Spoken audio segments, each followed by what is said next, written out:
Hi, it's Owen. Thank you for allowing me to participate in this. So, your first question on the application on Backstage, even though the application says the role of Hera, and I'm sure you do not want me to be Hera Sarah, to be John in that scene with her. Um, to answer your first question, to interpret the scene, you know, for me, that's a relationship. That's how it goes in life. We meet people, and it's usually not based on we share all these things. That's a big part of it, but at least in my life experience, the four girls that I have fallen in love with, and the dozens and dozens I've dated, it just happens. In my experience, the girls that I've been in love with in my life, it was chance meetings, a touch, and it just happened. The last girl I loved and lived with said, I love you, and I loved her. She happened to be walking past my apartment as I came outside with her friend and their dog, and they introduced us, and we shook hands, and we talked about it later, and we were both like, I knew I was going to date you. You know, the girl I lived with and fell in love with prior to that, I was at Starbucks. She was there. A friend introduced us. We started talking. I asked her for her phone number, and she wrote it down. Yeah, even though we had cell phones, on the back of a receipt. And when she handed it to me, I walked out and turned to my friend and said, I'm going to date that girl. So I think the scene is like that. They met, they were attracted, they began a relationship, and in that scene is kind of playing out. She's discovering, well, you're not exactly like I thought you were, and you were going to be a vegetarian, and now you're going to eat meat, but I thought we agreed and we're not the same, and that's relationships. We are not always going to satisfy our partner or our lover.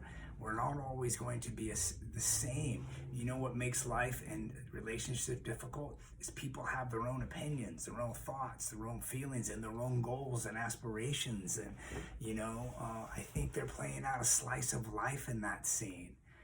I thought we were a team. I thought we were on the same page, and now you're doing something different.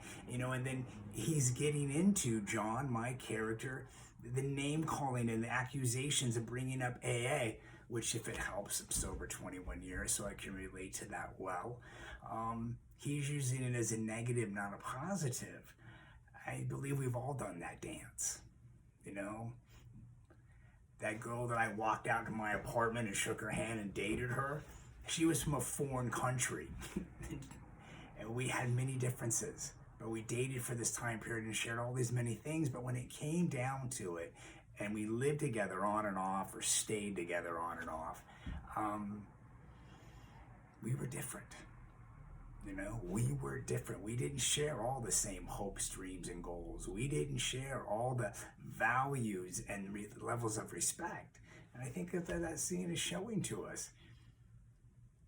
It's why relationships end. I love you, I want to be with you, but I can't relate to you.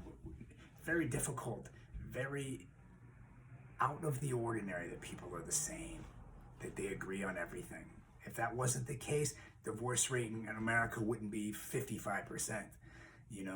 We'd find somebody and it'd all work out. Anyway, I'm rambling on, but that's my interpretation.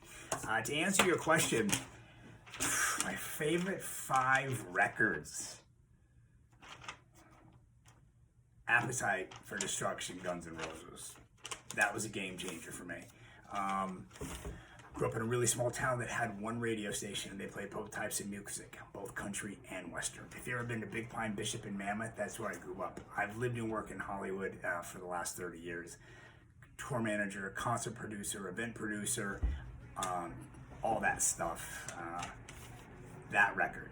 When I moved to San Diego first before coming to Los Angeles, that was my introduction to music. And it turned out a guy I met who was older than me in college ended up being Guns N' Roses' manager. and I had this relationship with the band and blah, blah, blah.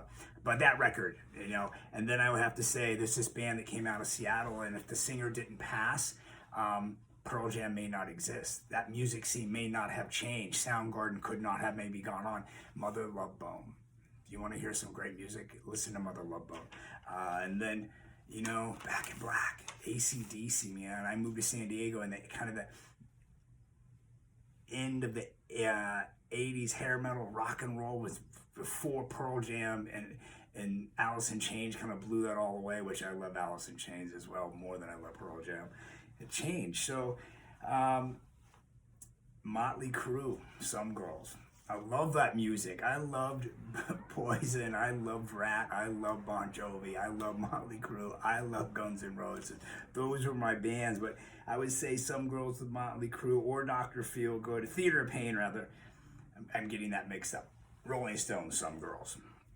I love the Rolling Stones. Classic rock and roll, amazing riffs, big music. Some Girls, Rolling Stones from my favorite record. Motley Crue would be either Theater of Pain or Dr. Feelgood.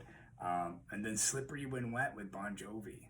I love that music, man. That's my thing. I love that. I've seen all those bands, man, and I've been able to go to their shows, and I've actually toured with some and become friends with other ones. Phenomenal time.